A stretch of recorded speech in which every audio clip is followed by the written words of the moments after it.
Abanywanyi ba koperative IPESCO Union des Personnes Socio Cooperative ikorera ku mutumba Gishingano muri komini Sari ntara ya Bujumbura baramutse bimbura ubwa mbere amafi ari mu kibenga kimwe mu bibenga bitatu bafise kuri uyu wa gatatu igenekerezo rya 27 Gitugutu umwaka wa 2021. Ivyo bibenga bikaba biri ku mutumba Muyange muri zone Rubirizi komine Mutimbuzi. Nkuko Anosiate Harerimana yaserukiye iyo koperative yabiganiriye insamirizi n'imbonesha kure Burundi bwiza. Iyo koperative igizwe no gwaruka 50 yasize imbere uburimyi bw'umuceri n'ubworozi bw'amafi ari mu bwoko bw'ingege.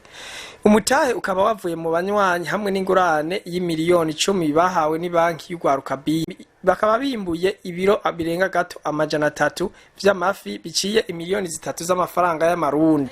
Tugitangura twatanguje ibibenga kibenga kimwe ko nibwo buryo twari dufise twe twaguze ahantu hamwe.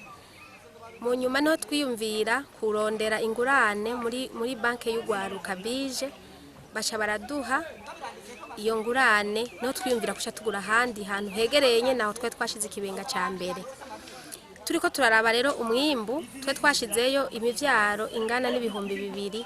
Turabona ko umwimbu umeze neza kandi twari tukiri mu ntango mu minsi iri imbere ko twagiye turagira experience ibyo twabona bitagenda neza twagiye turabona ingene tuzobihinyanyura kugira ngo mu minsi iri imbere twasubira gutera ayandi ibindi mivyaro tuze dushobore kwimbura birenze.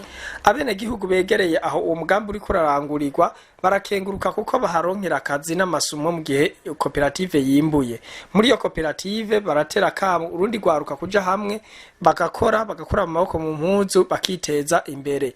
Alexine mubona ko bw'insamirizi n'imbonesha kure Burundi bwiza.